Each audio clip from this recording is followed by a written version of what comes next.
여러분, 절대 혼자 사시면서 이 15가지는 하지 마십시오. 특히 5번째와 12번째는 정말로 사람 목숨을 앗아갈 수 있는 일입니다. 지난 40년 가까이 이 동네에서 산전수전 다 겪으며 살아온 제가 직접 보고 들은 일들을 바탕으로 오늘 솔직하게 말씀드리겠습니다. 듣다 보면 가슴이 철렁할 수도 있습니다. 오늘 이 시간 끝까지 함께 해주시기 바랍니다. 여러분, 안녕하십니까? 노년에 들어서면 다들 그런 생각을 하시지요. 이제는 좀 편하게 내 마음대로 살고 싶다. 자식들 눈치 안 보고 내 시간에 내가 일어나고 내가 먹고 싶을 때 먹고. 그래서 저도 늘 주변 분들께 이런 말씀을 드립니다. 형편이 되신다면 작은 방 한 칸이라도 따로 마련해서 사세요. 그래야 자식들도 제 살림에 눈치 안 보고 편하고 저도 굳이 며느리 얼굴빛 살피며 살지 않아도 되니까요. 그런데 말입니다. 작년 가을 제 아내가 그러니까 설춘자라는 사람인데요. 그날 밤 유독 잠을 못 이루더라고요. 이리저리 뒤척이다가 결국 새벽 2시쯤 저를 가만히 깨우더니 눈에 눈물이 그렁그렁한 채로 이렇게 묻는 겁니다. 여보, 만약에 나중에 우리 둘 중 하나만 남으면 어떡해요? 혼자서 아프면 자식들이랑 같이 안 살면 그땐 누구한테 의지해요? 그 한마디가 저를 며칠 동안 떠나지 않았습니다. 밤마다 머릿속에 맴돌았습니다. 사실 그렇지 않습니까? 혼자 사는 노년이라는 게 자유로움이라는 달콤한 껍질 속에 그만큼 많은 위험이 숨어 있다는 걸 젊은 사람들은 절대로 이해하지 못합니다. 저는 이제 70을 넘기면서 인생의 구비구비를 다 겪었고 노년의 그 쓰라림도 충분히 맛본 사람입니다. 그래서 오늘 제 속에 있는 것들을 다 꺼내서 여러분께서 절대로 피해야 할 15가지를 정리해 드리려고 합니다. 듣고 계신 어르신들 부디 눈을 한번 감아 보십시오. 그리고 혹시 내 모습이 그 안에 있는지 가만히 떠올려 보십시오.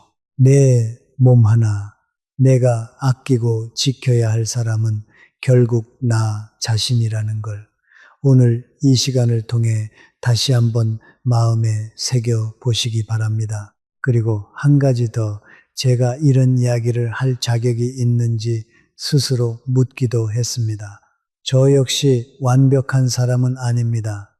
저도 가끔은 병원 가기를 미루고 가끔은 아까운 마음에 음식을 더 두고 먹기도 합니다. 그러니 오늘 이야기는 위에서 가르치려는 마음이 아니라 같은 처지에 있는 사람으로서 함께 고민하고 나누고 싶은 마음으로 드리는 말씀입니다. 저는 평생 동네 사람들의 대소사를 지켜보고 또 직접 겪으며 살아온 사람입니다. 누구는 혼자 사시다가 갑작스레 쓰러져서 며칠 만에야 발견되고 누구는 평생 모은 재산을 한순간에 잃고 또 누구는 작은 부주의 하나로 큰 사고를 당하는 모습을 너무 많이 봐왔습니다. 그럴 때마다 가슴이 미어지는 것 같았습니다. 우리 세대는 워낙 자식들 키우고 살림 일구는데 평생을 바쳤기 때문에 정작 내 몸과 내 살림을 스스로 지키는 법은 제대로 배우지 못했습니다. 그래서 오늘 이 시간만큼은 자식들 이야기도 잠시 내려놓고 오직 우리 자신을 위한 이야기를 나누고자 합니다. 혼자 산다는 것이 외롭고 위험한 일이 아니라 오히려 평온하고 당당한 시간이 될 수 있도록 그 비결을 하나하나 풀어보겠습니다. 끝까지 들어주시면 분명 도움이 되실 거라 약속드립니다. 첫 번째, 정기 건강검진을 미루는 일입니다. 압니다. 여기 듣고 계신 분들 중에 병원 가는 거 무서워하시는 분들 많으실 겁니다. 우리 세대 노년의 마음이 다 그렇습니다. 검진 받으러 가면 돈 든다, 자식들 한창 빠듯한데 괜히 부담 주기 싫다, 그리고 무엇보다 검사 받았다가 암이다, 큰 병이다 하는 결과가 나오면 어떡하나. 그 충격으로 차라리 모르고 사는 게 마음 편하지 않을까, 이런 생각들 하시지요. 차라리 모르는 게 약이다, 알고 나면 그 길로 시름시름 앓다가 더 빨리 갈 것 같다, 이런 마음 다 이해합니다. 하지만 어르신들, 이건 정말로 큰 잘못된 생각입니다. 혼자 사시는 분들은 옆에서 죽 한 그릇 떠다 줄 사람도, 물 한 잔 챙겨줄 사람도 없습니다. 이 몸뚱이, 이 낡아가는 기계 하나가 여러분이 의지할 수 있는 유일한 버팀목입니다. 쓰러져서 마당 한가운데 쓰러진 채로 발견되고서야 구급차를 부르는 그 순간을 기다리지 마십시오. 대한노인의학회에서 발표한 자료를 보면 혼자 거주하는 65세 이상 가운데 정기 검진을 한 해에 한 번도 받지 않는 비율이 거의 40%에 가깝다고 합니다. 그리고 그 가운데 상당수가 이미 진행된 상태에서야 병을 발견하게 됩니다. 국민건강보험공단 통계로도 조기에 발견했을 때와 늦게 발견했을 때 치료비 차이가 5배 가까이 난다는 결과가 있습니다. 검진은 비용이 듭니다. 하지만 그 비용은 결국 여러분의 존엄을 지키는 비용입니다. 병을 미리 알아야 약을 조절하고 식습관을 바꾸고 내 발로 걸어 다니고 내 손으로 밥을 떠먹을 수 있는 시간을 늘릴 수 있습니다. 반대로 모르고 지나가다가 쓰러지면 그 다음부터는 자식이나 며느리, 사위 손에 의지해서 대소변을 받아내야 하는 처지가 됩니다. 그게 정말 자식을 위하는 길입니까? 아니면 자식에게 짐을 지우는 길입니까? 저랑 가까이 지내는 이웃 영감님이 한 분 계십니다. 성함이 하태수, 올해 73이신데 부인을 먼저 보내고 혼자 사신 지 벌써 7년째입니다. 이분이 늘 하시는 말씀이 이렇습니다. 젊었을 때는 병원 가는 게 그렇게 아까웠는데 이제 와서 보니 그 아낀 돈보다 더 큰 걸 잃을 뻔했다고요. 몇 해 전 혈압약을 타러 갔다가 의사가 권해서 마지못해 받은 검진에서 신장 기능이 많이 떨어진 걸 발견했다고 합니다. 조금만 더 늦었으면 투석까지 갈 뻔했다고, 그 뒤로는 한 해도 거르지 않고 검진을 받으신다고 하셨습니다. 하태수 어르신은 그때를 떠올리며 이런 말씀도 하셨습니다. 검진을 받으러 가던 그날 아침까지도 속으로는 괜히 시간 낭비한다고 투덜거렸답니다.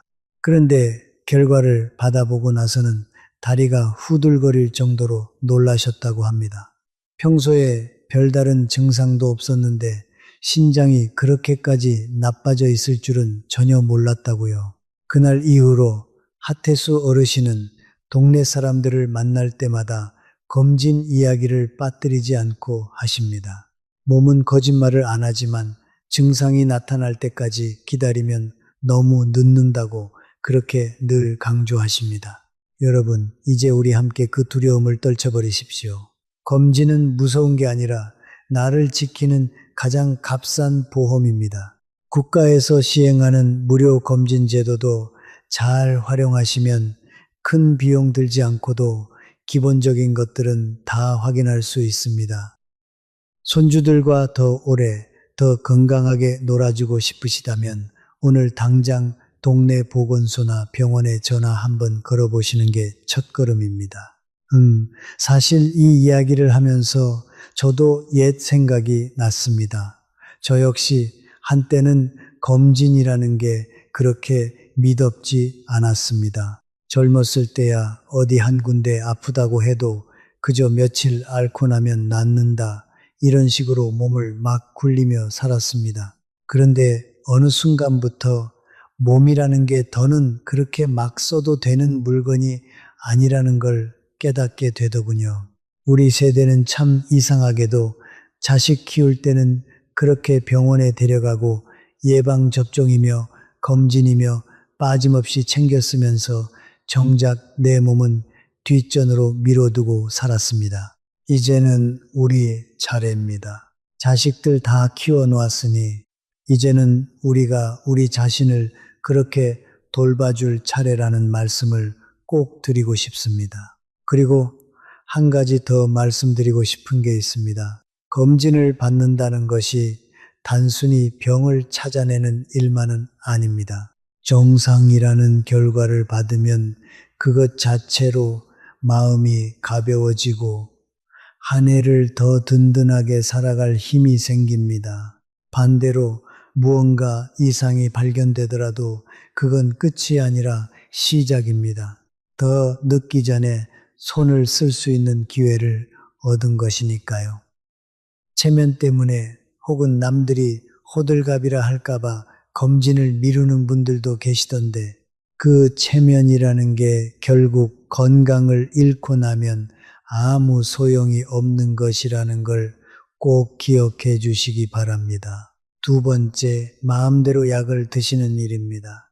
이 두 번째 이야기로 넘어가면 제가 장담하건대 듣고 계신 분들 가운데 10명 중 9명은 이 습관에 한 번쯤 걸려본 적이 있으실 겁니다.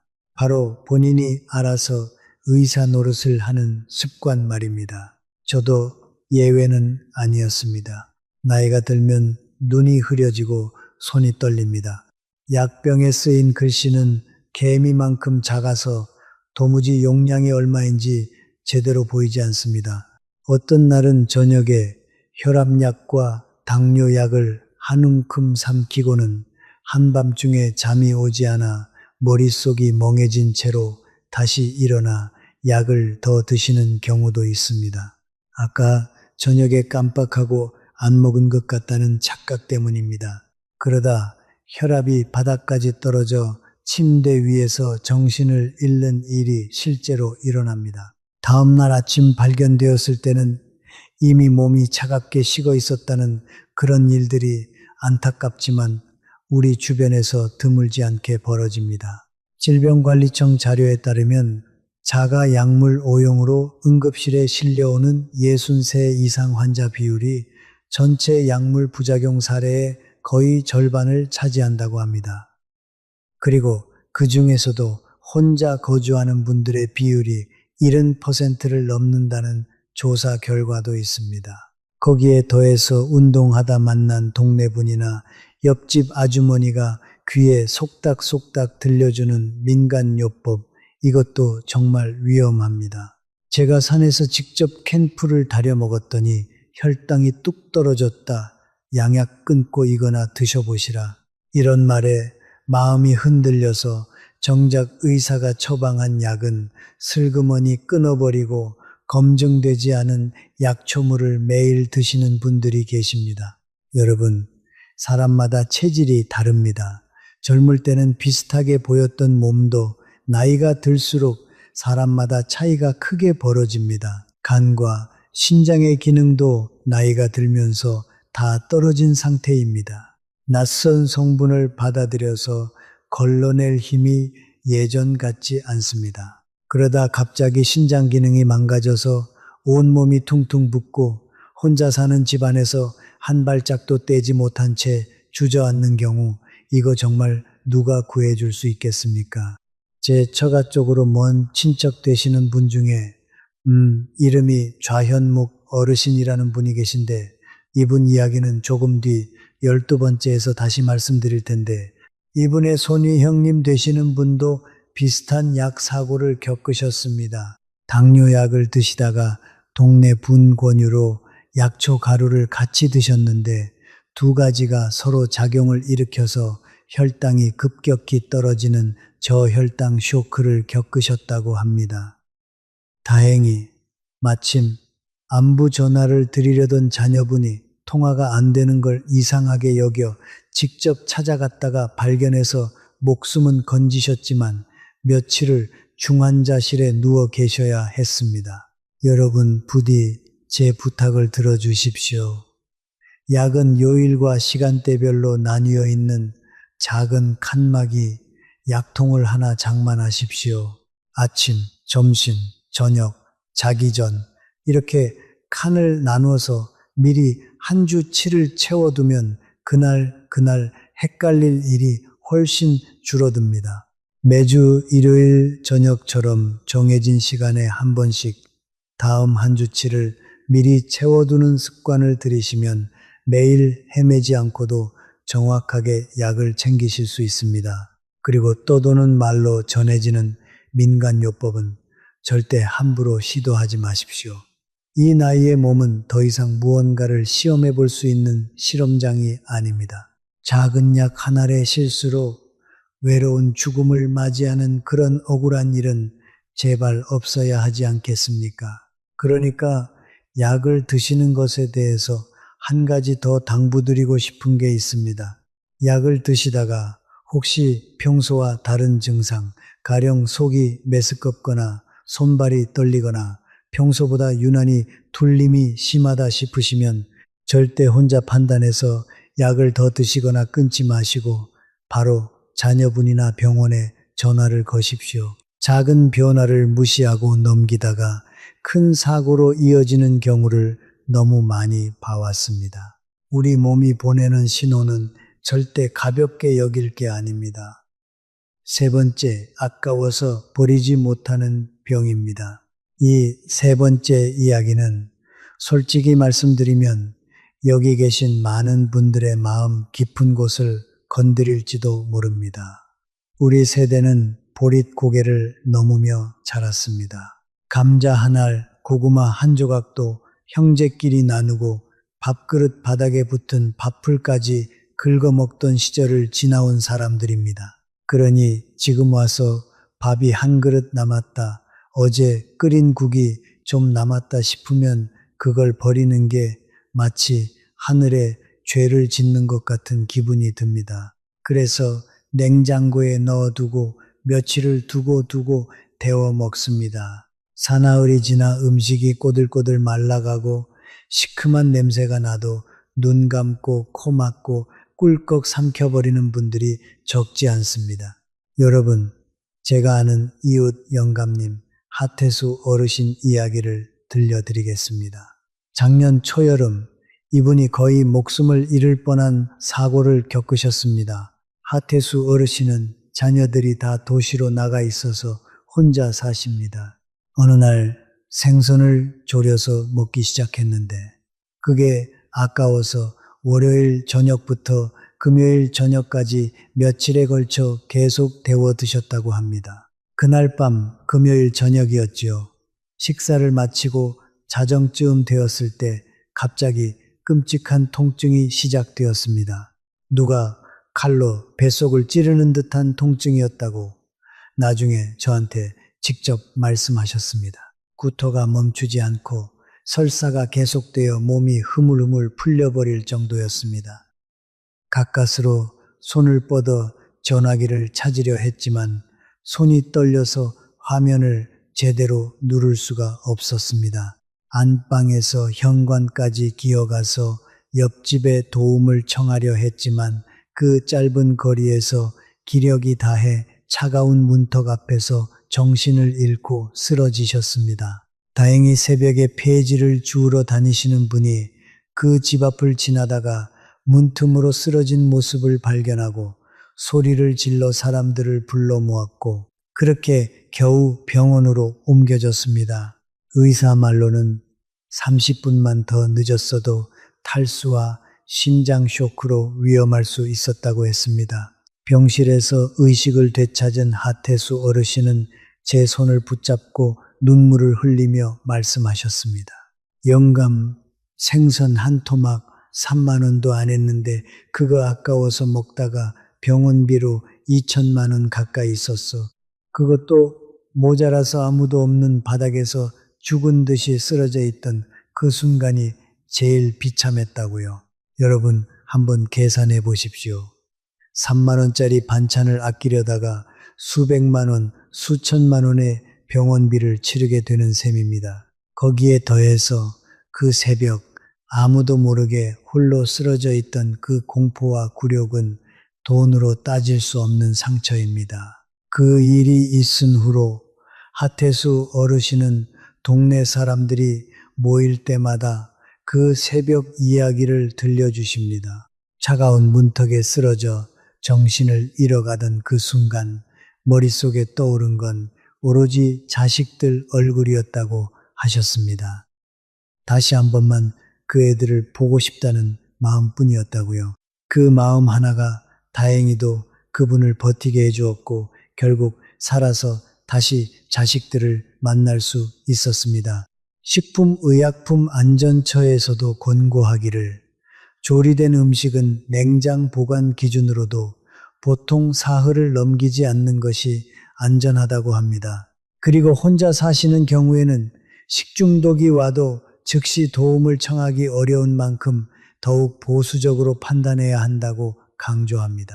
여러분, 음식을 버리는 게 아깝다는 그 마음, 우리 모두 충분히 이해합니다.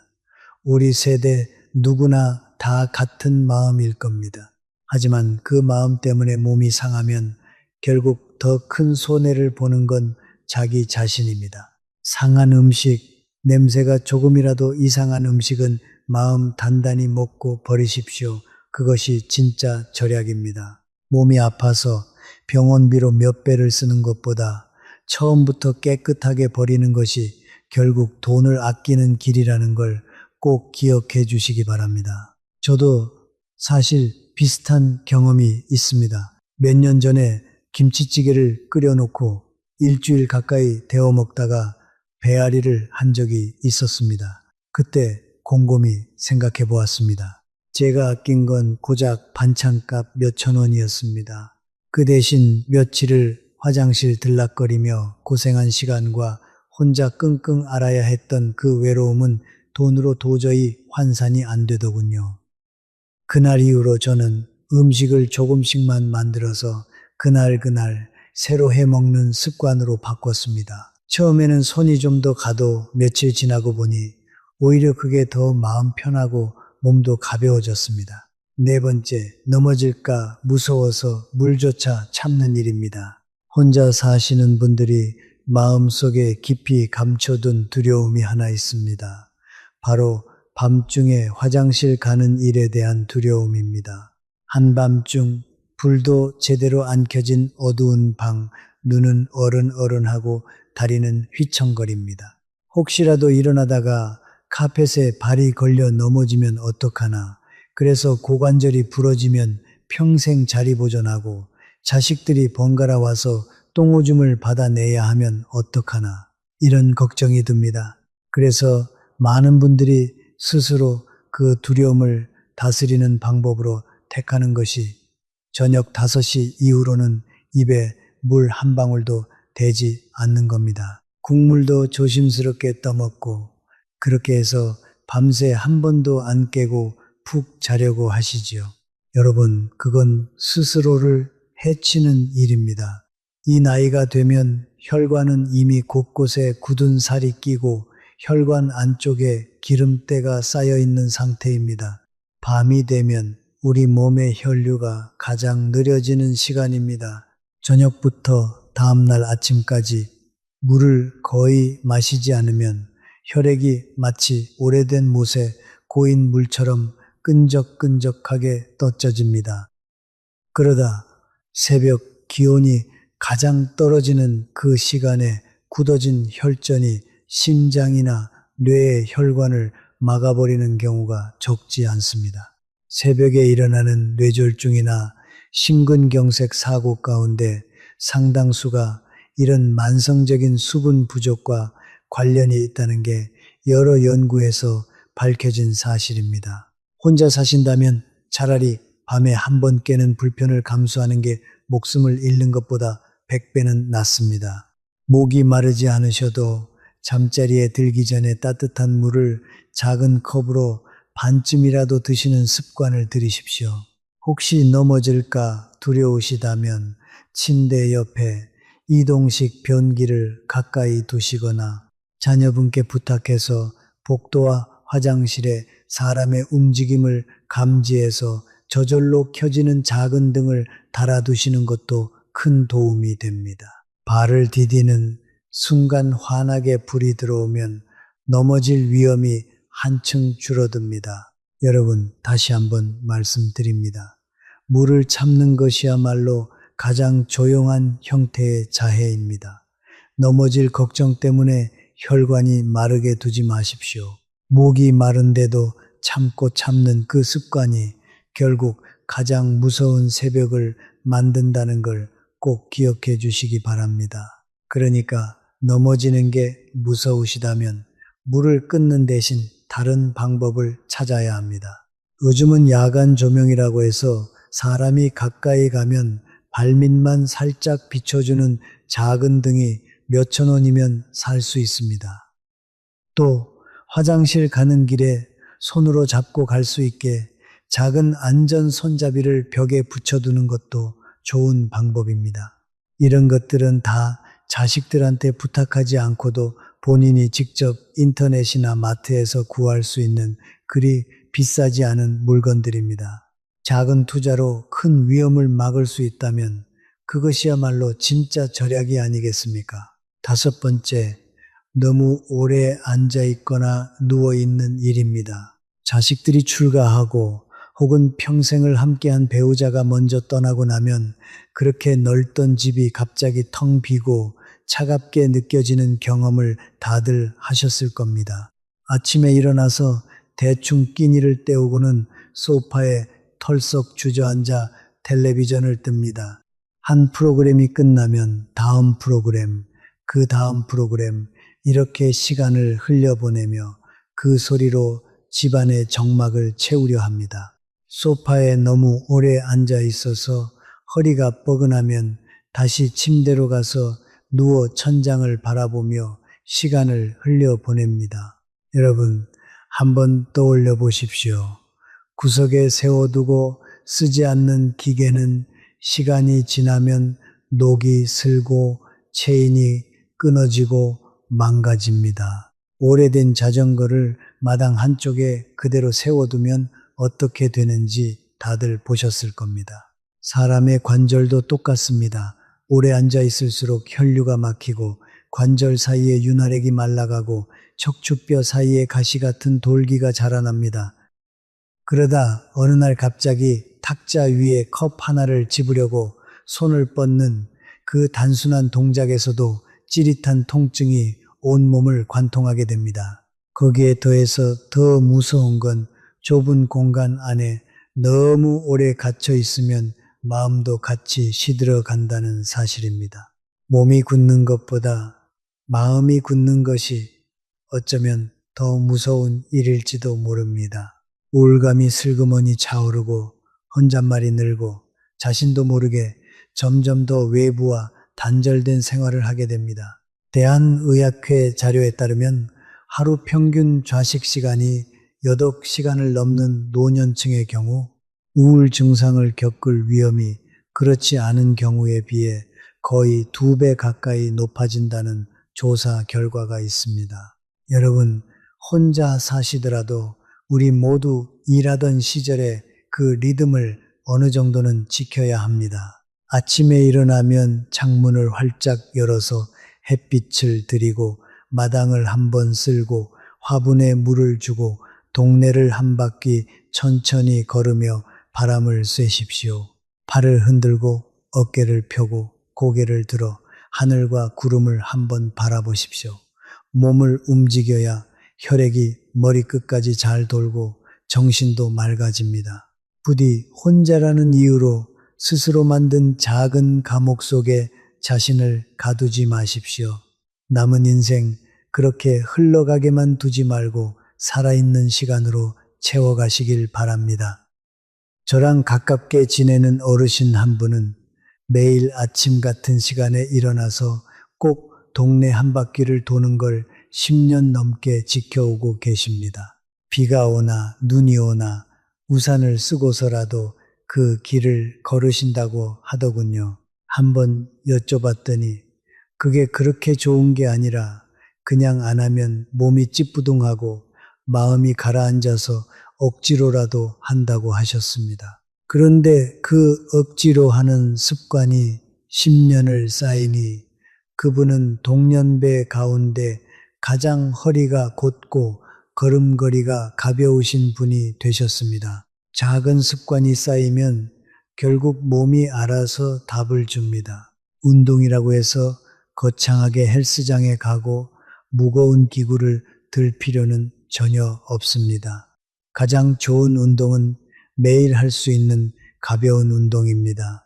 아침 저녁으로 동네를 천천히 걷는 것, 의자에 앉아서 두 다리를 번갈아 들어 올리는 것, 양손으로 깍지를 끼고 천천히 어깨를 돌리는 것, 이런 단순한 동작들을 하루에 10분, 20분씩만 꾸준히 하셔도 관절이 굳는 걸 막고 혈액순환을 도울 수 있습니다.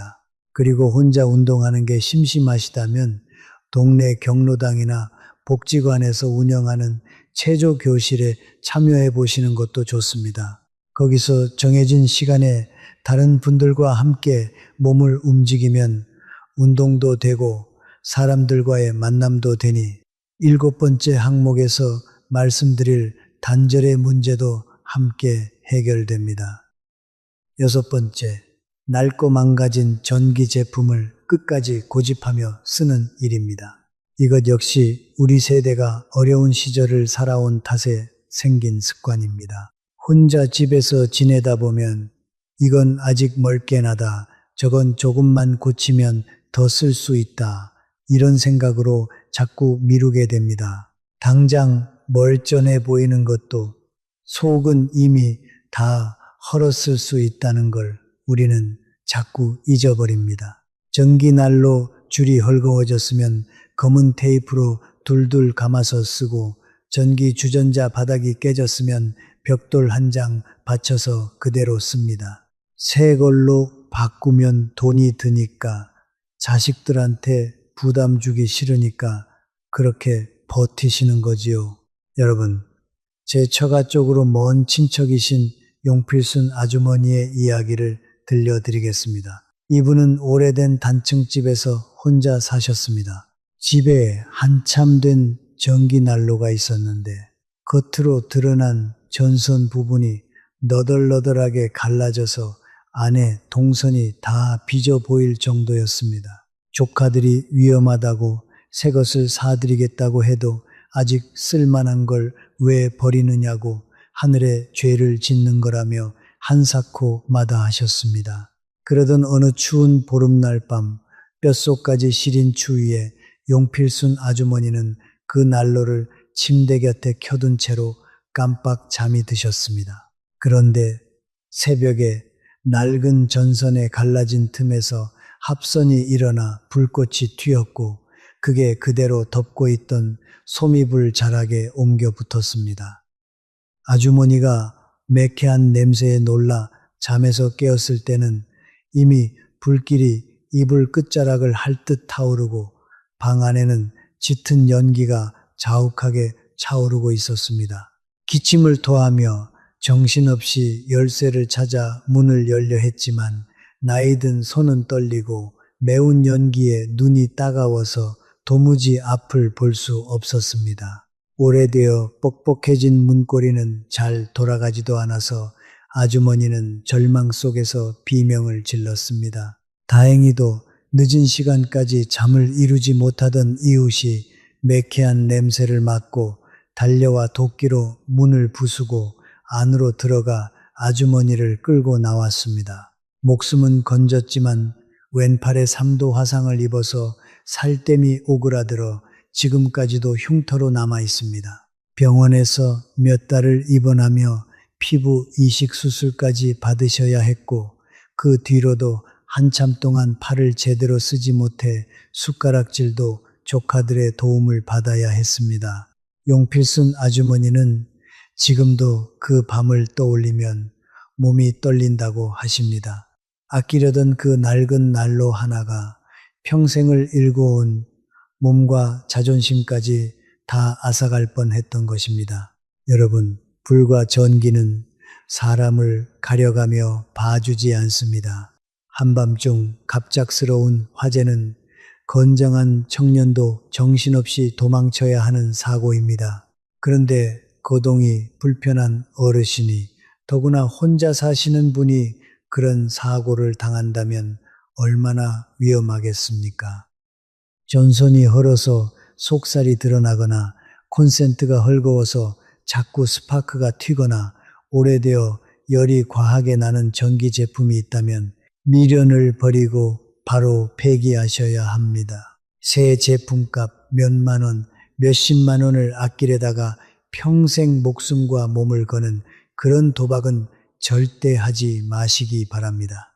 가전제품뿐만 아니라 가스를 쓰는 보일러나 난방기구도 마찬가지입니다. 몇 해에 한 번씩은 자녀분이나 동네 전기 기술자분께 부탁해서 집안 전선과 가스 배관 상태를 한번 점검 받으시는 것도 좋습니다. 비용이 조금 든다 해도 그 점검 한 번이 큰 사고를 막아주는 든든한 보험이 되어줄 것입니다. 7번째, 스스로를 세상과 단절시키는 일입니다. 사람으로 태어나 가장 두려운 감정 가운데 하나가 버림받았다는 느낌일 겁니다. 누구나 그런 두려움을 마음 한구석에 안고 살아갑니다. 그런데 그보다 더 무서운 건 스스로 자신을 세상으로부터 떼어놓는 것입니다. 자식들이 결혼해서 따로 나가 살게 되면 많은 어르신들이 묘한 서글픔과 위축감을 느끼십니다. 남들 집은 북적북적한데 우리 집만 조용하다 싶으면 괜히 사람들 만나는 것조차 꺼려지고 이웃이 같이 체조하러 가자고 해도 손을 내젓고 경로당에서 모임이 있다고 해도 몸이 안 좋다는 핑계로 빠지게 됩니다. 그렇게 문을 닫고 지내다 보면 어느새 깊은 침묵 속으로 가라앉게 됩니다. 여러분, 옛말에 이런 말이 있습니다. 먼 친척보다 가까운 이웃이 더 낫다. 혼자 사실수록 오히려 마음을 더 열고 주변 사람들과의 인연을 넓혀가셔야 합니다. 생각해 보십시오. 어느 날 아침 갑자기 몸에 마비가 와서 침대에서 꼼짝 못하게 되었을 때 평소에 사람들과 어울려 지내셨다면 며칠째 마당 청소하는 모습이 안 보인다며 이웃분이 이상하게 여기고 안을 들여다볼 것입니다. 그 순간이 바로 목숨을 구하는 순간이 됩니다. 그런데 평소 문을 꼭 닫고 사람들과 발길을 끊고 지내셨다면 사흘이고 나흘이고 그렇게 누워 계셔도 다들 그저 출타하셨나 보다 여길 뿐입니다. 자존심, 서글픈 마음 다 내려놓으십시오. 먼저 인사를 건네는 것부터 시작하셔도 좋습니다. 아침에 마당을 쓸다가 지나가는 이웃에게 가벼운 안부 한마디를 건네는 것, 그것만으로도 충분합니다. 동네 모임에 나가시고 저녁이면 의자를 들고 골목에 나가 바람을 쐬며 동네 친구들과 차 한 잔 나누십시오. 웃음소리와 말소리가 있어야 마음이 가벼워지고 그것이 곧 더 긴 수명으로 이어집니다. 스스로 자신을 가두는 일은 곧 고독이라는 무덤을 스스로 파는 것과 같습니다. 우리 어르신들 가운데는 자식들 보기에 너무 처량해 보일까봐 모임에 나가는 것조차 부끄러워하시는 분들도 계십니다. 하지만 그건 체면을 차리려다 오히려 건강과 안전을 잃는 셈입니다. 또래들과 어울려 정담을 나누는 그 모습이야말로 손주들이 봤을 때 가장 멋지고 당당한 어르신의 모습이 아니겠습니까? 8번째, 가족을 향한 원망과 서운함을 가슴에 꽉 끌어안고 사는 일입니다. 텅 빈 집의 고요한 어둠 속에서는 부정적인 생각들이 유난히 더 깊이 파고듭니다. 많은 분들이 밤에 이불을 덮고 누워 천장을 바라보다가 문득 서운한 마음이 차오릅니다. 내가 평생 땀과 눈물을 쏟아부어 저것들을 키워냈는데 이제 와서 나를 혼자 두고 가버렸구나. 며느리는 살짝 쌀쌀맞고 사위는 한 달에 한 번 들여다보는 것도 힘들어한다. 이런 생각들이 쌓이고 쌓여서 가슴속에 묵직한 응어리로 자리 잡습니다. 누구를 만나든 자식 욕, 며느리 욕을 늘어놓으며 한탄하게 됩니다. 여러분, 인생은 정말 짧습니다. 그 원망과 서운함을 끌어안고 있다고 해서 자식들이 아파하는 게 아닙니다. 오히려 그 마음 때문에 본인의 심장이 멍울지고 혈류가 막히고 밤마다 잠을 설치며 갖가지 병을 스스로 불러들이게 됩니다. 세대가 다르면 사는 방식도 다를 수밖에 없습니다. 날개가 다 자란 새는 결국 제 둥지를 찾아 날아가야 합니다. 자녀들도 저마다의 삶을 꾸려가느라 바쁘고 그들 역시 자기 자식들 키우느라 정신없이 살아갑니다. 항상 부모 곁에 붙어 있을 수는 없는 노릇입니다. 혼자 사는 시간을 오히려 자유와 평온을 누릴 기회로 받아들이십시오. 젊은 사람들의 무심함을 용서하는 것이야말로 결국 자기 자신의 마음에 채워진 사슬을 푸는 일입니다. 남은 삶을 평안하게 누리는 것, 그것이 지혜로운 어르신의 모습입니다. 그러니까 원망이라는 감정은 사실 마음속에서 키울수록 점점 더 커지는 법입니다. 반대로 하루에 한 가지씩이라도 감사할 일을 떠올려보는 습관을 들이면 그 응어리가 조금씩 풀어집니다. 아침에 따뜻한 햇살이 들어오는 것, 손주가 보낸 짧은 문자 한 줄, 이런 작은 것들에 마음을 두는 연습을 해 보시기 바랍니다. 9번째, 자극적이고 부정적인 소식만 계속 들여다보는 일입니다. 예전에는 휴대전화가 없으니 답답하기는 했지만 그만큼 마음도 단순했습니다. 요즘은 자식들이 사들인 스마트폰 덕분에 혼자 있는 시간 내내 손에서 휴대전화를 놓지 않게 됩니다. 그런데 요즘 누리소통망의 알고리즘이라는 게 참 묘합니다. 한번 살인이나 강도, 사기 같은 뉴스를 클릭하면 그 뒤로 비슷한 내용만 계속 화면에 띄워줍니다. 사기 사건, 끔찍한 강력 범죄, 무서운 암 발병 소식, 이런 것들이 끊임없이 밀려듭니다. 제가 아는 한 부인은 매일 몇 시간씩 그런 자극적인 영상만 들여다보다가 결국 바깥에 나가는 것조차 무서워하게 되셨습니다. 동네 슈퍼에 갈 때도 누가 따라오는 것 같다며 자꾸 뒤를 돌아보고 결국에는 자녀분이 모시고 병원에 가서 상담까지 받으셔야 했습니다.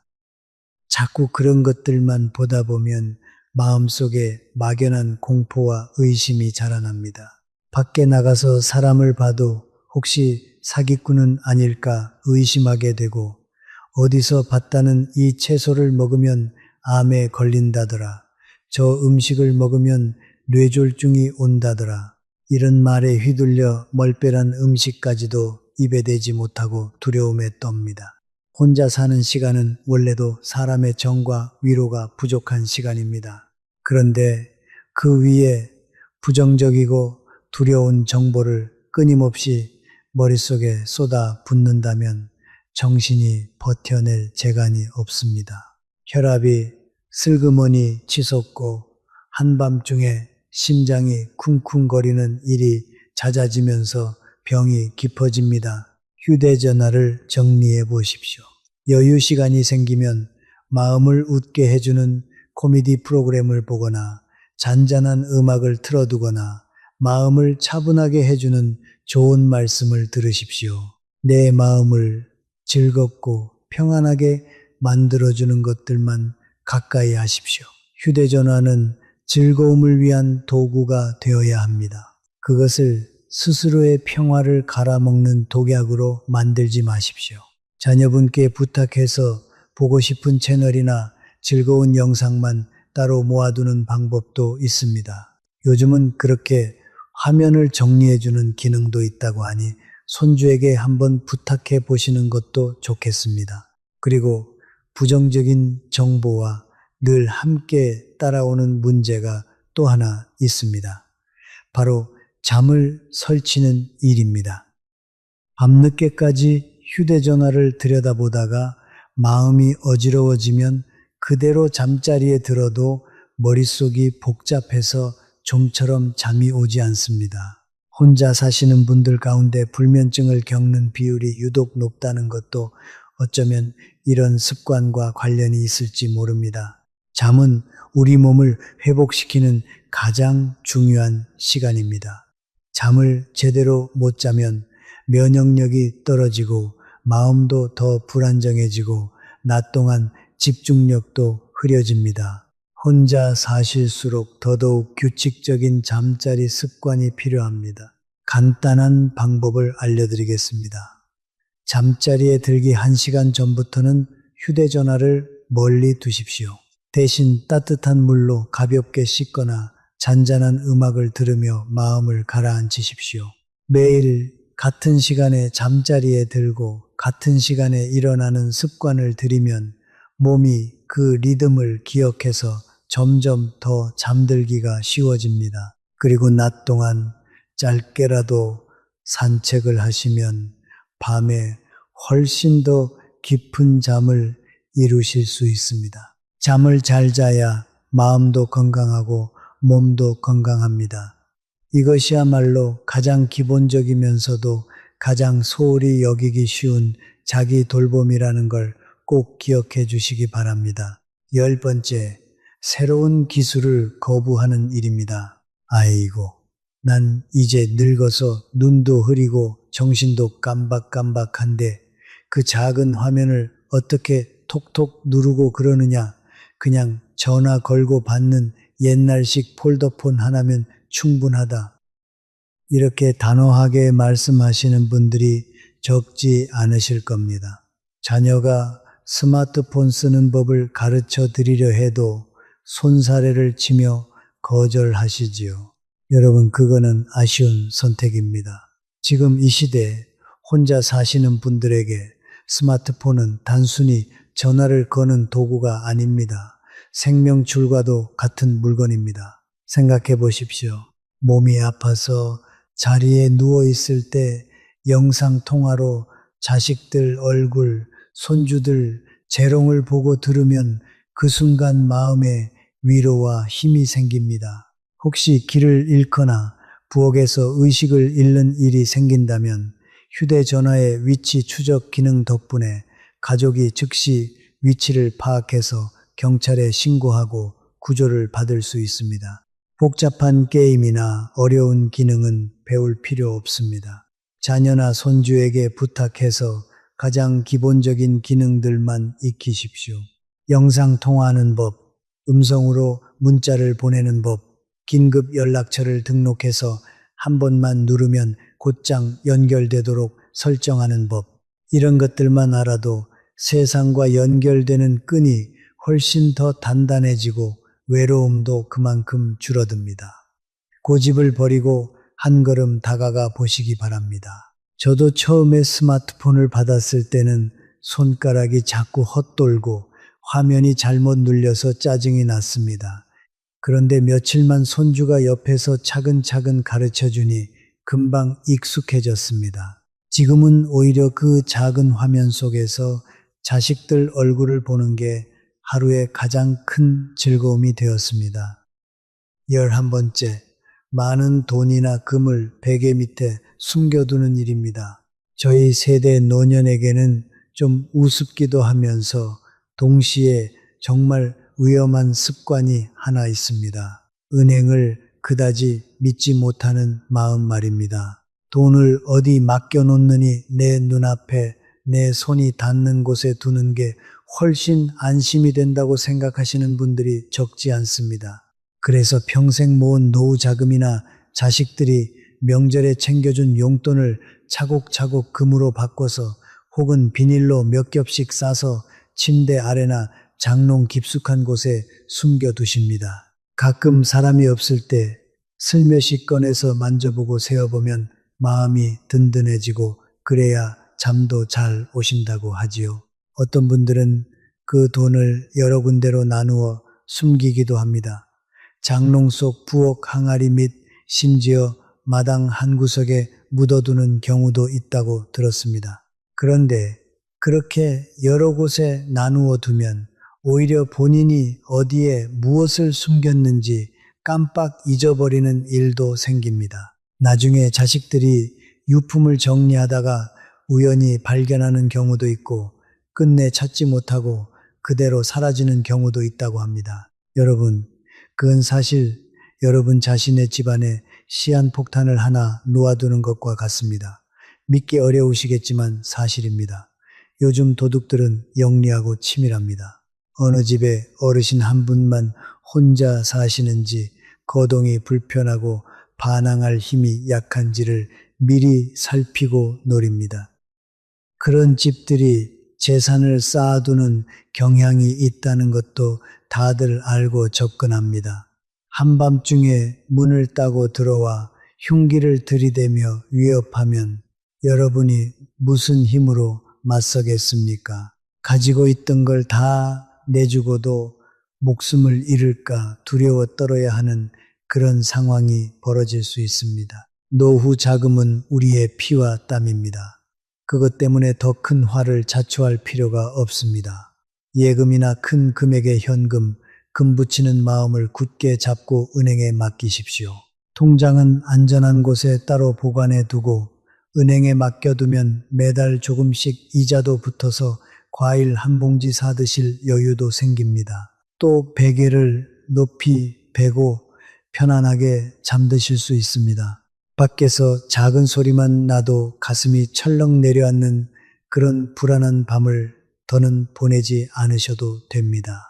혼자 사신다면 안전이 무엇보다 우선되어야 합니다. 사실 은행에 맡겨둔다고 해서 손해볼 일은 전혀 없습니다. 오히려 적금이나 예금 상품 가운데는 매달 조금씩이라도 이자가 쌓여서 명절에 손주들 용돈을 줄 때 보탬이 되기도 합니다. 집에 쌓아두면 그저 먼지만 앉을 돈이 은행에서는 조금씩이라도 불어난다는 사실을 꼭 기억하시기 바랍니다.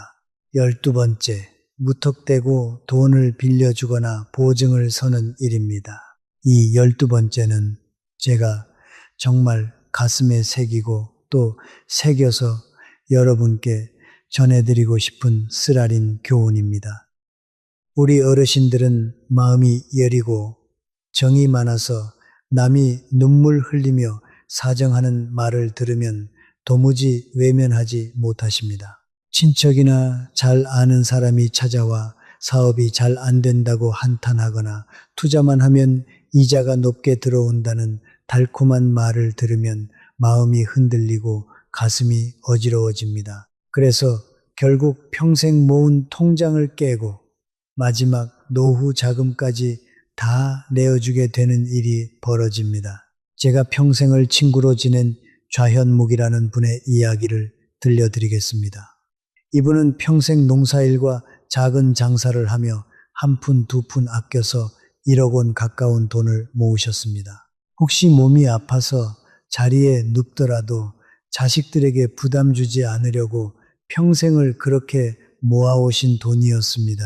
그런데 작년 먼 친척 되는 청년 한 명이 이름이 마승규였는데 좋은 차를 타고 좌현묵 어르신 댁에 찾아왔습니다. 번지르르한 옷을 입고 왔지만 집에 들어서자마자 무릎을 꿇고 눈물을 흘리며 사정했습니다. 회사가 은행 대출 기한을 못 맞춰서 큰일이 났다. 어르신 명의로 집을 담보로 잡고 대출 보증만 서주시면 석 달 안에 자금을 돌려서 다 갚고 거기다 사례까지 두둑이 챙겨드리겠다고 약속했습니다.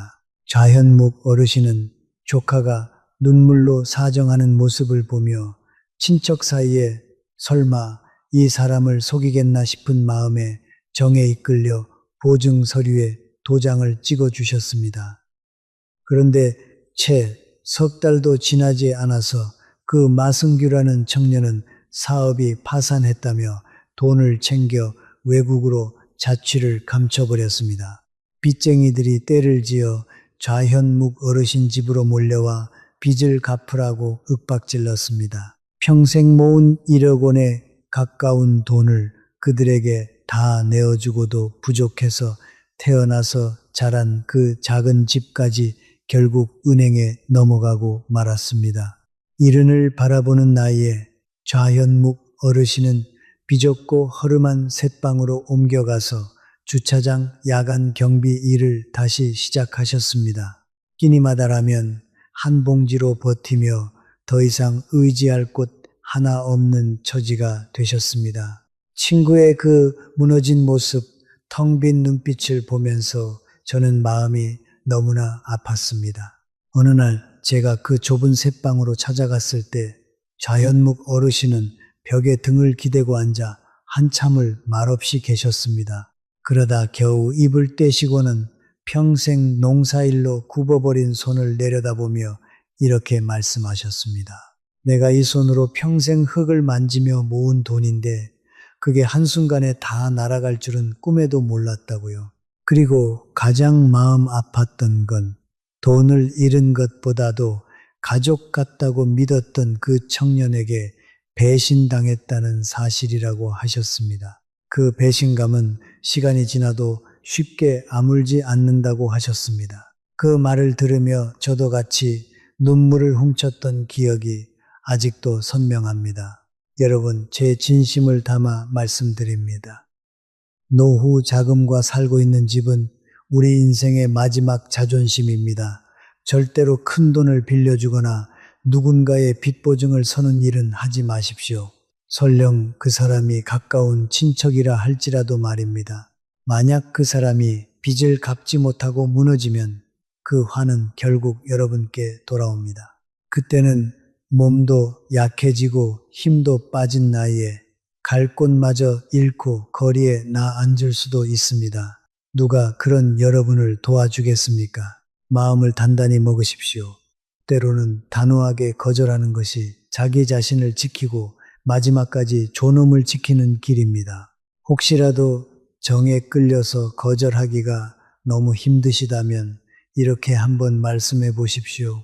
내가 가진 돈은 다 자식들 줄 것이고 내 노후를 위한 마지막 보루라서 정말 미안하지만 도와줄 수가 없다고 솔직하게 말씀하시면 됩니다. 거절했다고 해서 욕을 먹는다 해도 그 욕은 며칠 지나면 잊혀집니다. 하지만 전 재산을 잃고 나면 그 후회는 평생 가슴에 남습니다. 13번째, 문단속을 소홀히 하는 일입니다. 오랫동안 같은 동네, 같은 골목에서 사신 분들은 이웃집 아이부터 동네 통장님까지 모르는 얼굴이 없을 정도로 다 익숙하실 겁니다. 그래서 자연스럽게 마음이 느슨해집니다. 이 동네는 워낙 순하고 사람들이 다 착해서 도둑이 들 일이 없다 이렇게 생각하시지요. 그래서 잠자리에 들 때 창문은 바람이 들어오라고 살짝 열어두고 현관문도 그저 헐거운 빗장 하나만 걸어두고 잠이 듭니다. 하지만 여러분, 우리가 순박하게 산다고 해서 세상이 다 그렇게 순박한 건 아닙니다. 어두운 그늘 속에 숨어 사는 사람들은 동네가 순한지 험한지를 가리지 않습니다. 아주 짧은 순간의 부주의로 한밤중에 문이 열리고 누군가가 들어올 수 있습니다. 상상해 보십시오. 깊은 밤 침대 머리맡에 시커먼 그림자가 우뚝 서서 차가운 흉기를 들이대며 소리도 내지 말라고 위협하는 그 순간을 말입니다. 연약해진 목소리로 도움을 청한들, 두꺼운 담벼락 넘어 이웃집까지 그 소리가 닿을 수 있겠습니까? 절대로 안심하지 마십시오. 잠자리에 들기 전, 불을 끄기 전에 반드시 집안을 한 바퀴 둘러보는 일을 습관으로 만드십시오. 욕실 창문 걸쇠부터 현관 자물쇠까지 손으로 직접 당겨보고 철컥 소리가 분명하게 들리는지 확인하십시오. 그렇게 단단한 잠금 장치 몇 겹으로 스스로를 지키는 것이 혼자 사는 사람이 갖춰야 할 가장 기본적인 안전입니다. 요즘은 현관문에 작은 보조 자물쇠나 도어 체인을 추가로 다는 것도 큰돈 들지 않고 효과가 좋습니다. 또 창문에는 방범창을 달아두면 한층 더 안심하고 잠드실 수 있습니다. 이런 작은 장치들이 모여서 든든한 울타리가 되어줍니다. 14번째, 긴급 연락처 목록을 만들어 두지 않는 일입니다. 여러분께 한번 여쭤보겠습니다. 조용히 한번 떠올려 보십시오. 지금 머릿속에 몇 개의 전화번호가 떠오르십니까? 아마 자신있게 말씀하실 겁니다. 큰아들 번호, 막내딸 번호, 옆집 번호, 그 정도는 다 외우고 있다고요. 종이에 적어두는 건 무슨 별스러운 짓이냐고 손사래를 치실 분도 계실 겁니다. 맞습니다. 정신이 또렷하고 몸이 건강할 때는 그 번호들이 다 기억나실 겁니다. 하지만 여러분은 위급한 순간이 어떤지 아직 경험해보지 못하셨을 겁니다. 가슴이 조여드는 심근경색의 통증이 갑자기 찾아오거나 혈압이 200을 넘어 솟구쳐서 손발이 떨리고 통제가 안 될 때 머릿속이 핑 돌면서 텅 비어버리는 그 순간 말입니다. 휴대전화를 손에 쥐어도 눈앞이 흐릿해서 숫자가 잘 보이지 않고 그렁그렁한 기억력은 그 순간 완전히 멈춰버립니다. 그럴 때 누구한테 전화를 걸어야 할지 떠올리지 못한 채로 점점 의식이 가물가물해진다면 그 후회는 너무 늦습니다. 지금 당장 이 일을 해 두십시오. 오늘 당장 지금 이 영상을 다 보신 뒤에라도 바로 시작하시기 바랍니다. 자녀분께 부탁해서 글씨를 크고 또렷하게 인쇄한 종이 한 장을 만들어 주십시오. 응급실 연락처, 동네 파출소 번호, 큰아들과 작은딸의 전화번호, 가까운 이웃의 전화번호를 적어서 침대 머리막 벽에 테이프로 붙여두십시오. 거실 전화기 옆에도 똑같은 종이를 한 장 더 붙여두십시오. 아무리 정신이 혼미하고 눈앞이 어지러운 순간이라도 그 종이에 적힌 글자만 보면 누구에게 손을 뻗어야 할지 알 수 있습니다. 이것이야말로 위기의 순간에 목숨을 구해줄 부적과 같은 종이입니다. 저는 이 종이를 냉장고 문에도 한 장 붙여두라고 권하고 싶습니다. 혹시 부엌에서 쓰러지는 일이 생기더라도 정신이 들었을 때 가장 먼저 눈에 들어오는 곳이 냉장고이기 때문입니다.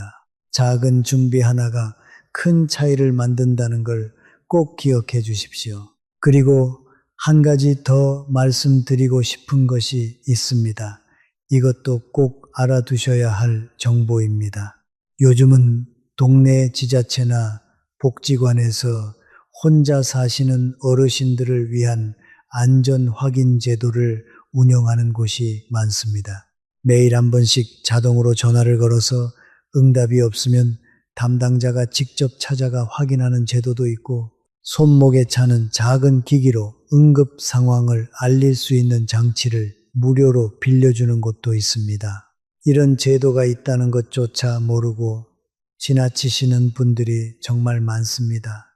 동네 주민센터나 복지관에 한번 전화를 걸어서 혼자 사시는 어르신을 위한 안전 지원 제도가 있는지 여쭤보시기 바랍니다. 비용 부담 없이 혹은 아주 적은 비용으로 이런 든든한 안전망을 마련할 수 있습니다. 또한 이웃과의 작은 약속도 큰 힘이 됩니다. 예를 들어 매일 아침 창문 커튼을 열어두는 것을 신호로 정해두면 옆집에서 그 커튼이 닫혀 있는 걸 보고 무슨 일이 있나 살펴볼 수 있습니다. 혹은 내일 같은 시간에 마당을 한번 나오는 습관을 정해두고 이웃에게 슬쩍 알려두는 것도 좋은 방법입니다. 이렇게 서로 무언의 신호를 정해두면 큰 부담 없이도 서로를 지켜줄 수 있는 든든한 안전망이 만들어집니다. 이 모든 것들이 합쳐져야 비로소 온전한 안전이 만들어집니다. 종이에 적힌 연락처, 구급함, 그리고 이웃과 제도가 만들어주는 든든한 그물망, 이 세 가지가 함께 있어야 혼자 사는 삶도 두렵지 않은 삶이 됩니다. 15번째, 집안에 가정용 구급함을 마련해 두지 않는 일입니다. 많은 어르신들이 운명에 맡기는 마음으로 살아갑니다. 아프면 동네 보건소에 가면 되지 굳이 집에 약이며 거즈며 챙겨둘 필요가 있느냐고 생각하시지요. 그런 마음 저도 한때는 똑같았습니다. 혼자 사는데 누가 곁에서 상처를 닦아주고 붕대를 감아주겠느냐며 시도조차 하지 않으십니다. 여러분 한번 떠올려 보십시오. 새벽 2, 3시 갑자기 물컵을 깨뜨려서 그 유리 조각에 발 뒤꿈치가 깊게 베이고 피가 줄줄 흘러내리는 순간을 말입니다. 혹은 저녁 식사를 마치고 갑작스러운 복통이 찾아와 바닥을 뒹굴며 신음하는 그 순간을 말입니다. 그 시간 비바람이 몰아치는 그런 밤이라면 어느 약국이 문을 열어서 해열제나 거즈를 팔아줄 수 있겠습니까? 피가 흐르는 상처를 움켜쥐고 그저 날이 밝기만을 기다리며 견디시겠습니까? 집 안에 반드시 가정용 구급함을 마련해 두십시오. 뚜껑이 있는 작은 플라스틱 상자 하나에 혈압을 잴 수 있는 전자혈압계, 해열제, 배앓이와 설사를 다스리는 약, 소독용 솜과 거즈, 빨간 소독약을 늘 채워두십시오. 그 상자는 손이 닿기 가장 쉬운 곳에 두시고 절대로 깊은 장롱 속에 잠가두지 마십시오. 아무도 곁에 없는 외로운 상황에서 스스로 지혈하고 스스로 응급조치를 할 수 있어야 합니다. 하늘이 돕고 의사가 달려오기 전에 우선 자기 자신이 자기를 구해야 하는 순간이 분명히 있습니다. 약국에 가시면 이런 구급함을 한 번에 챙길 수 있는 작은 세트도 팔고 있으니 하나씩 따로 사러 다니실 필요 없이 한 번에 장만하시는 것도 방법입니다.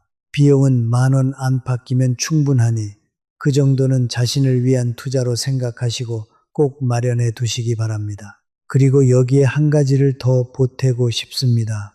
이건 15가지 안에 직접 넣지는 않았지만 그만큼 중요한 이야기입니다. 바로 끼니를 대충 때우는 습관입니다. 혼자 사시다 보면 밥상을 제대로 차리는 일이 참 귀찮아집니다.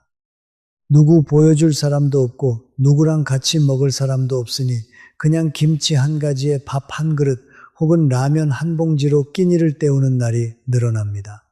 어떤 날은 그마저도 귀찮아서 빵 한 조각으로 하루를 버티기도 합니다. 여러분, 이것도 정말 조심하셔야 할 부분입니다. 영양이 부족하면 근육이 빠지고 면역력이 떨어지고 그러면 작은 감기 하나도 크게 앓게 됩니다. 국민건강보험공단 자료를 보면 혼자 거주하는 고령층 가운데 영양 부족 상태로 판정되는 비율이 같이 사는 가구에 비해 거의 3배 가까이 높다는 결과가 있습니다. 끼니를 대충 때우다가 어느 날 갑자기 기운이 쫙 빠지고 걸음도 제대로 못 걷게 되는 일이 실제로 일어납니다. 그렇다고 매번 거창하게 차려 드시라는 말은 아닙니다. 그저 몇 가지 원칙만 지키시면 됩니다. 첫째, 끼니마다 단백질을 조금이라도 챙기십시오. 계란 하나, 두부 한 조각, 생선 한 토막이면 충분합니다. 둘째, 채소를 색깔별로 조금씩 곁들이십시오. 김치 외에도 나물 한 가지, 오이나 당근 같은 것을 함께 드시면 좋습니다. 셋째, 너무 짜게 먹지 않도록 신경 쓰십시오.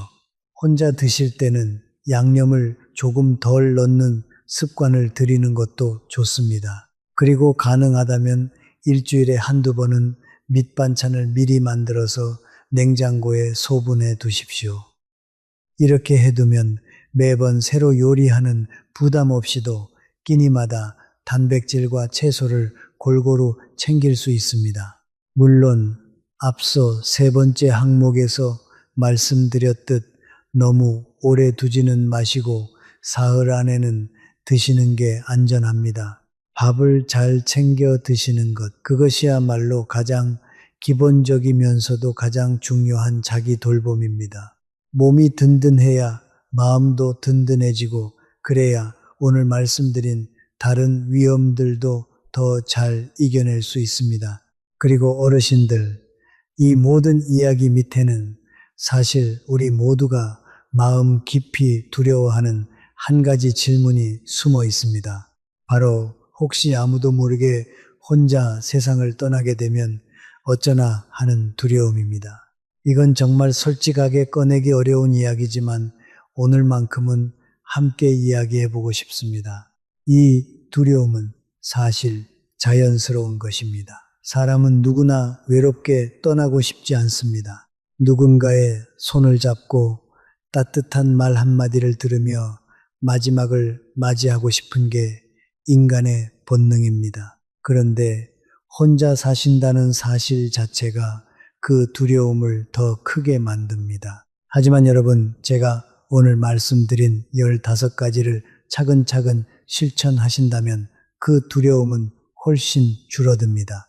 정기검진으로 몸 상태를 미리 알고 약을 제대로 챙겨 먹고 이웃과 가족과 연결의 끈을 놓지 않고 긴급 연락처와 안전장치를 마련해 두면 혹시 위급한 상황이 와도 혼자 방치되는 일은 크게 줄어듭니다.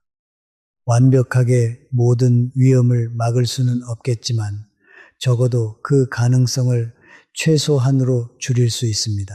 그리고 한 가지 더 말씀드리고 싶은 것은 죽음을 너무 두려워하며 살기보다는 지금 살아있는 이 시간을 충실하게 채워가는 것이 더 중요하다는 사실입니다.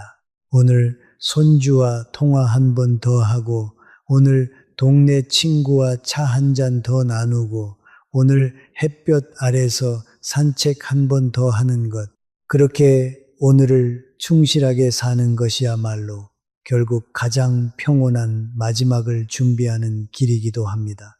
저도 가끔 그런 생각을 합니다. 내가 떠나는 날 누군가 곁에 있어주면 좋겠지만 만약 그렇지 못하더라도 적어도 내가 살아온 시간들이 의미 있고 충실했다면 그것으로 충분하지 않을까 하고요.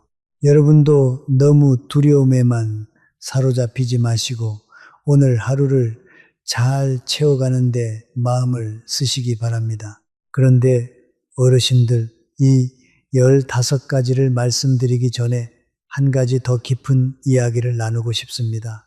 사실 이 모든 위험들의 뿌리에는 한 가지 공통된 마음이 있습니다. 바로 자식들에게 짐이 되고 싶지 않다는 마음, 그리고 동시에 자식들 곁에서 너무 멀어지고 싶지 않다는 그 양립하기 어려운 두 가지 마음입니다. 우리 세대는 참 묘한 세대입니다.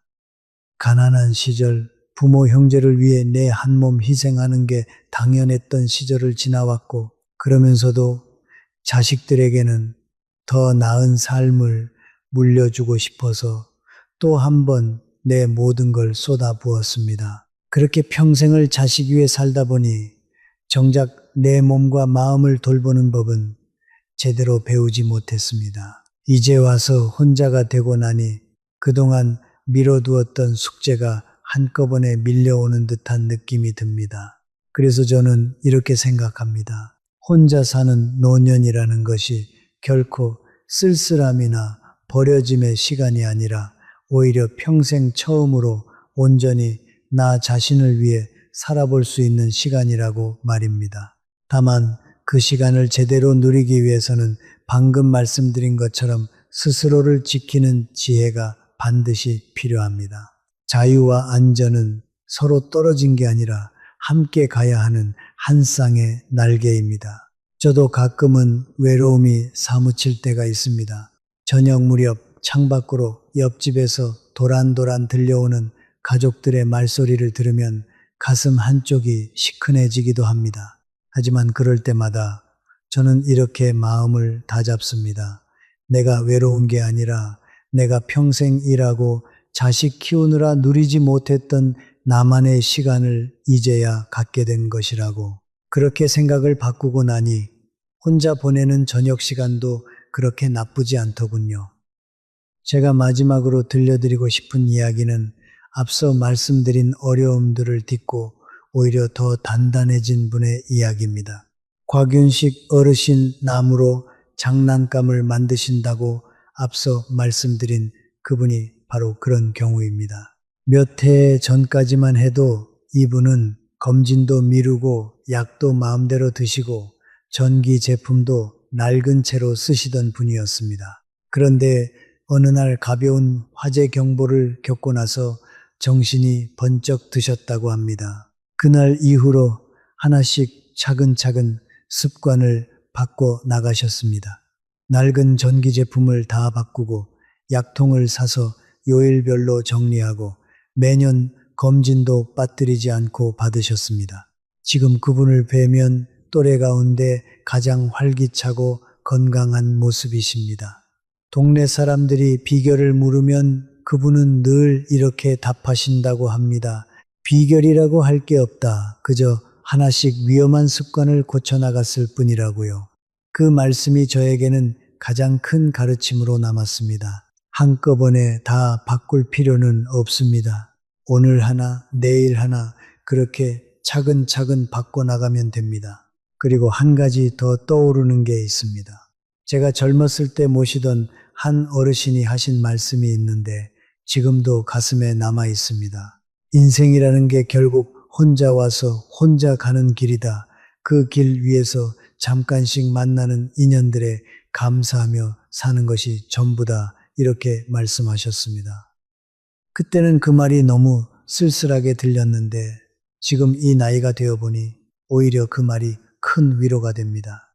혼자라는 것이 결코 부족하거나 잘못된 상태가 아니라 인생이라는 여정의 본래 모습이라는 걸 깨닫게 됩니다. 그러니 여러분, 혼자 사는 시간을 너무 부끄럽게 여기거나 두려워하지 마십시오. 그 시간 속에서도 충분히 의미를 찾고 충분히 행복할 수 있습니다. 다만 그러기 위해서는 오늘 말씀드린 것처럼 스스로를 잘 돌보고 지키는 지혜가 필요할 뿐입니다. 여러분, 자식들을 향한 마음 우리 모두 같습니다. 우리 손주들이 더 자라는 모습을 오래도록 지켜보고 싶고 명절이면 온 가족이 모여 웃는 그 자리에 건강한 모습으로 함께하고 싶습니다. 그러기 위해서 오늘 말씀드린 15가지를 마음에 새기시는 겁니다. 이것은 단순히 겁을 주려는 이야기가 아니라 우리 모두 함께 더 오래, 더 건강하게, 더 당당하게 살아가자는 다짐의 말씀입니다. 여러분, 여기까지 15가지를 차례로 말씀드렸습니다. 듣다 보니 마음이 무거우셨을지도 모르겠습니다. 혹시 내 모습이 그 안에 너무 많이 비치는 것 같아서 가슴이 철렁하셨던 분도 계실 겁니다. 괜찮습니다. 지금이라도 알았다는 것이 모르고 지나가는 것보다 100배, 1000배 낫습니다. 저는 이렇게 생각합니다. 나이가 들어서 혼자 산다는 것은 결코 형벌도 비극도 아닙니다. 오히려 그것은 인생의 한 구비를 지나며 진정한 자유와 평온을 누릴 수 있는 새로운 기회입니다. 다만 그 온전한 자유를 누리기 위해서는 우리 스스로 자기 자신을 지키고 돌볼 줄 알아야 합니다. 밥 한 끼, 잠 한숨, 약 하나라도 마음을 다해 자신을 챙길 줄 알아야 그 자유가 진짜 자유가 됩니다. 그리고 한 가지 더 제가 꼭 당부드리고 싶은 이야기가 있습니다. 바로 미리 자식들과 솔직하게 이야기를 나눠두는 일입니다. 많은 어르신들이 이걸 쉬쉬하십니다. 아직 안 죽었는데 무슨 그런 이야기를 하느냐, 재수 없는 소리 한다고 손사래를 치십니다. 하지만 여러분, 미리 이야기해 두는 것이야말로 진짜 자식을 위하는 길입니다. 가령 혹시 내가 갑자기 쓰러지면 어느 병원으로 가야 하는지, 평소 먹는 약이 무엇인지, 보험 증서나 중요한 서류는 어디에 두었는지 이런 것들을 자식들이 미리 알고 있어야 합니다. 위급한 순간에 자식들이 우왕좌왕하며 헤매지 않도록 평소에 종이 한 장에 정리해서 알려주시기 바랍니다. 그리고 더 나아가서 혹시 큰 병에 걸려서 회복이 어려운 상황이 온다면 어떻게 하고 싶은지 그런 마음도 미리 자식들에게 솔직하게 말씀해 두십시오. 이런 이야기는 분명 무겁고 꺼려지는 이야기입니다. 하지만 미리 말해두지 않으면 정작 그 순간이 닥쳤을 때 자식들끼리 의견이 갈려서 서로 다투거나 부모의 뜻과는 다른 결정을 내리게 될 수도 있습니다. 저랑 가까운 어르신 한 분은 몇 해 전 이런 이야기를 자식들과 미리 다 나누어 두셨습니다.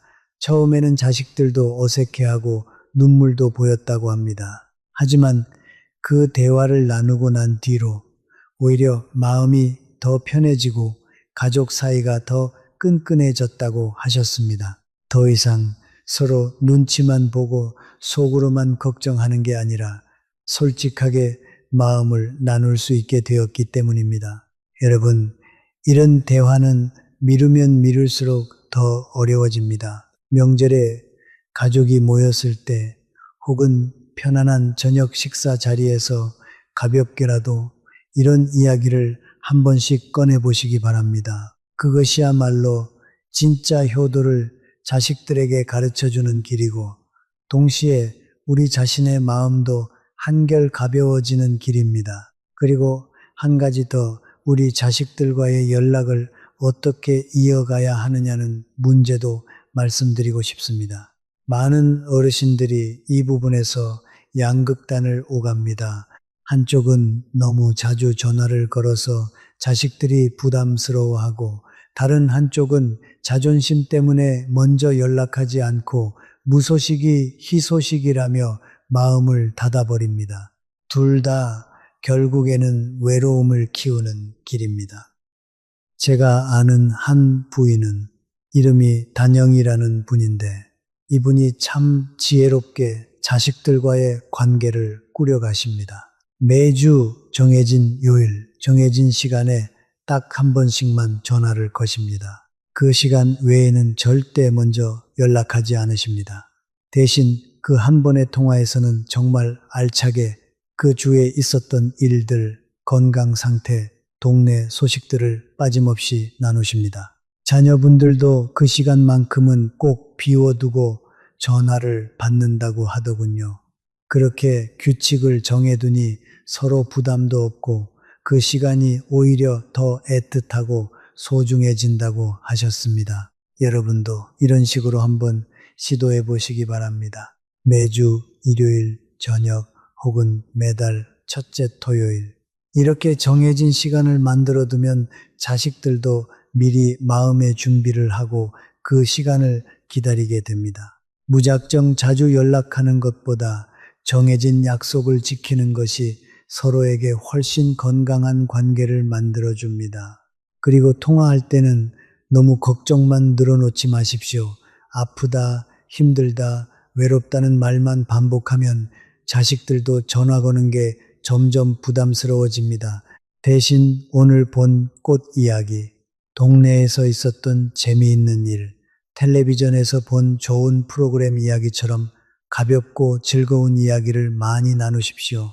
그래야 통화가 끝난 뒤에도 서로 마음이 따뜻해집니다. 손주들과의 관계도 마찬가지입니다. 직접 만나기 어렵다면 영상통화로라도 자주 얼굴을 비추고 손주가 그림을 그렸다거나 시험을 잘 봤다는 소식을 들으면 마음을 다해 칭찬해 주십시오. 그런 작은 순간들이 쌓여서 손주들 마음속에 따뜻하고 지혜로운 분으로 자리 잡게 됩니다. 그것이야말로 우리가 자식들에게 짐이 되지 않으면서도 동시에 가족이라는 끈을 놓지 않는 가장 좋은 방법입니다.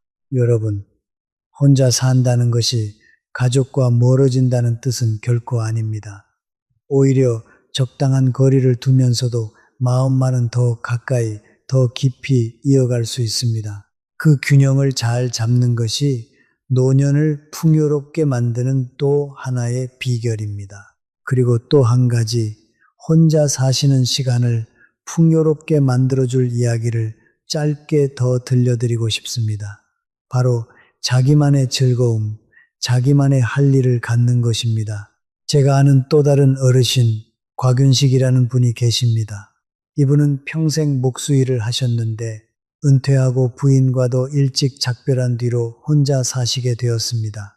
처음 한두 해는 정말 무료하고 막막하셨다고 합니다. 그런데 어느 날 마당 한쪽에 작은 작업대를 마련하고 손주들에게 줄 작은 나무 장난감을 만들기 시작하셨습니다.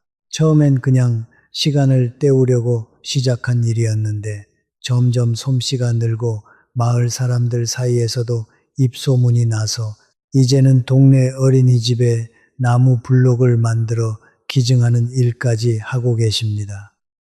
곽윤식 어르신은 저한테 이런 말씀을 하셨습니다. 손에 일이 있으니 하루가 짧고 무언가를 완성했을 때 그 기쁨이 얼마나 큰지 모른다고요.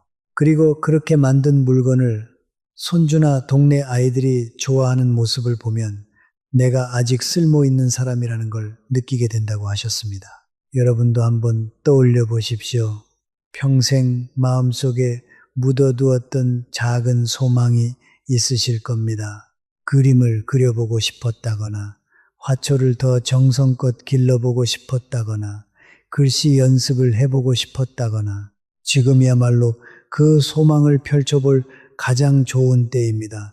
거창하게 시작할 필요 없습니다. 작은 화분 하나, 색연필 한 자루, 그것으로 충분합니다. 그런 소소한 즐거움이 있으면 혼자 보내는 시간이 외로운 시간이 아니라 충만한 시간으로 바뀝니다. 그리고 그 즐거움을 손주들이나 동네 사람들과 나누다 보면 자연스럽게 사람들과의 교류도 늘어나고 아까 말씀드린 7번째 항목, 스스로를 세상과 단절시키지 말라는 그 말씀과도 자연스럽게 이어집니다. 모든 것이 서로 연결되어 있다는 걸 여러분도 느끼시겠지요. 비슷한 이야기로 제가 아는 또 한 분, 단영이 부인의 자매 되시는 어른도 떠오릅니다. 이분은 평생 노래를 좋아하셨는데 혼자 사시게 된 뒤로 동네 노래교실에 다니기 시작하셨습니다. 처음엔 부끄러워서 입도 제대로 못 대셨다고 하는데 몇 달 지나니 그 노래교실에서 제일 적극적인 회원이 되셨다고 합니다. 그곳에서 만난 분들과 함께 작은 발표회도 열고 명절에는 다 같이 모여 음식을 나누기도 한다고 하셨습니다. 이렇게 작은 취미 하나가 사람을 만나고 관계를 만드는 통로가 되어줍니다.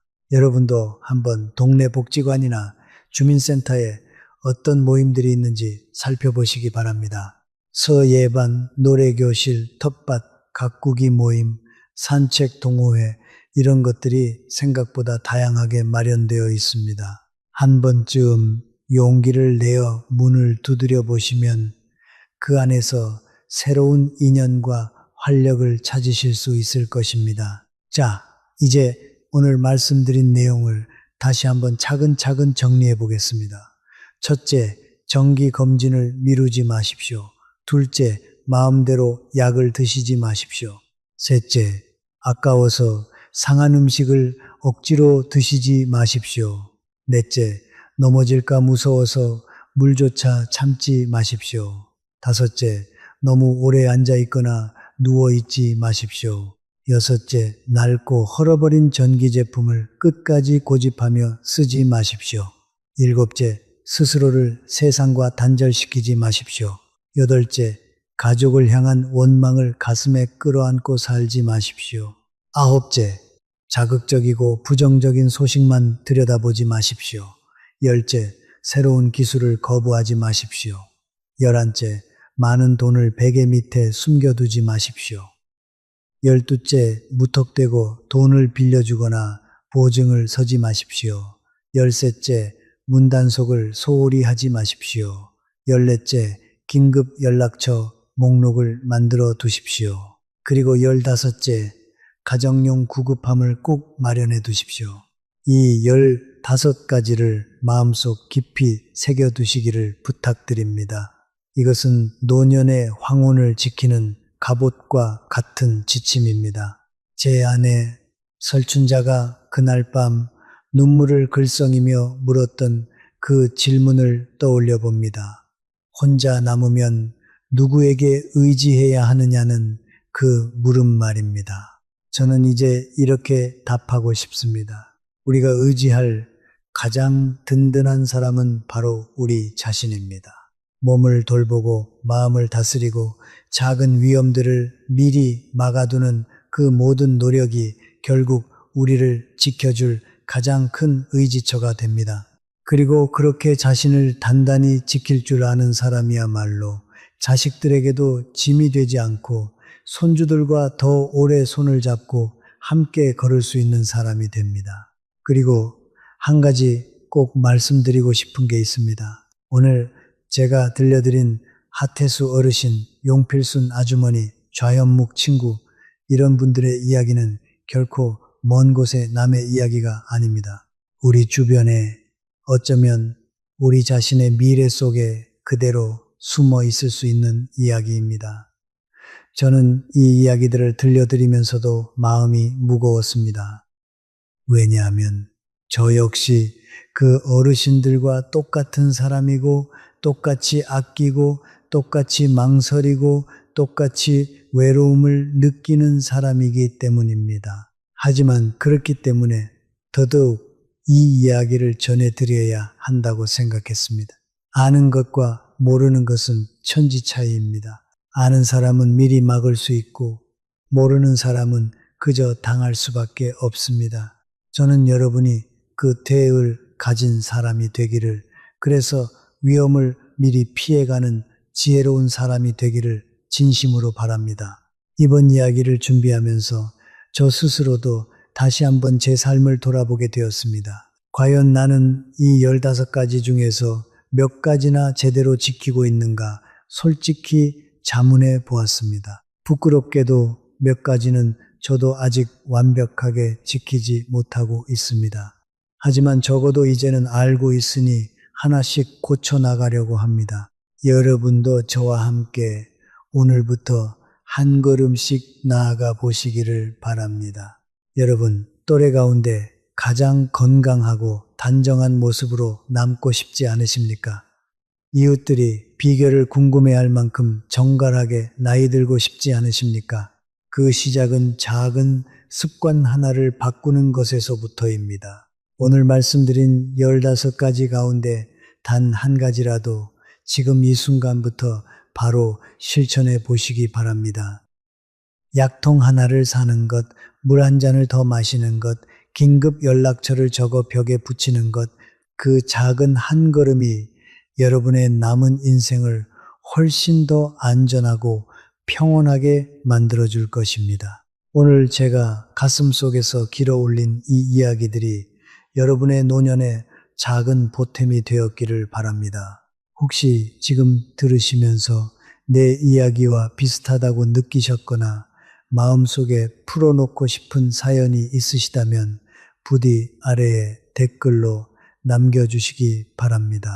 이 사람 늘 이 자리에서 여러분의 이야기를 한 줄 한 줄 정성껏 읽고 마음에 담아두겠습니다. 우리 같은 처지의 벗들이 서로 마음을 나누다 보면 그 무게가 한결 가벼워지고 결코 혼자가 아니라는 걸 느끼실 수 있을 겁니다. 저는 이 이야기를 마치면서 다시 한번 제 안에 설춘자가 했던 그 질문을 떠올려 봅니다. 혼자 남으면 누구에게 의지해야 하느냐는 그 물음, 사실 그 질문에는 정답이 하나가 아닐지도 모릅니다. 우리는 가족에게 의지하고 이웃에게 의지하고 동시에 우리 자신에게 의지합니다. 그 모든 의지처들이 함께 어우러질 때 비로소 노년이라는 시간이 두렵지 않고 평온한 시간이 됩니다. 그리고 마지막으로 제가 오늘 드린 이 모든 말씀들의 핵심을 한 문장으로 정리해 본다면 이렇습니다. 혼자 산다는 것은 약해진다는 뜻이 아니라 더 지혜로워져야 한다는 뜻입니다. 우리는 젊었을 때보다 몸은 약해졌지만 그만큼 더 많은 경험과 지혜를 쌓아왔습니다. 그 지혜를 우리 자신을 지키는 데 쓰는 것, 그것이 바로 오늘 제가 드리고 싶었던 가장 큰 말씀입니다. 여러분, 오늘 하루도 무사히 보내셨다면 그것만으로도 충분히 잘 하신 겁니다. 너무 큰 걱정에 짓눌리지 마시고 오늘 말씀드린 것들 가운데 딱 한 가지만이라도 천천히 차근차근 실천해 나가시기 바랍니다. 그리고 오늘 들으신 이야기가 마음에 깊이 와닿으셨다면 부디 아끼지 마시고 좋아요 한번 눌러주시고 가까운 벗들과 자녀분들께도 이 영상을 나눠주시기 바랍니다. 어쩌면 그 작은 손짓 하나가 누군가의 노년을 위험에서 건져낼 수도 있는 일입니다. 저는 앞으로도 이런 자리를 통해서 우리 세대가 함께 겪는 고민과 지혜를 나누고 싶습니다. 오늘처럼 직접 겪은 이야기, 주변에서 보고 들은 이야기들을 솔직하게 풀어내며 여러분과 함께 더 안전하고 더 평온한 노년을 만들어가고 싶습니다. 마지막으로 구독 버튼도 꾹 눌러주시고 함께 해주시면 다음에 또 이렇게 인생의 이런저런 이야기들을 들고 찾아오겠습니다. 그러면 새로운 이야기가 올라올 때마다 곁에서 알려드릴 수 있을 것입니다. 오늘 나눈 이야기들 무겁게 느껴지셨을 수도 있지만 결국은 모두 여러분을 향한 진심에서 나온 말씀입니다. 자식들에게도 못다 한 말, 이웃에게도 차마 꺼내지 못한 속내, 그런 것들을 오늘 이 자리에서 대신 풀어내고 싶었습니다. 다시 한번 여러분 모두 늘 평안하시고 몸도 마음도 단단하시기를 바랍니다. 오늘도 끝까지 들어주셔서 진심으로 감사합니다. 다음에 또 다른 이야기로 찾아뵙겠습니다.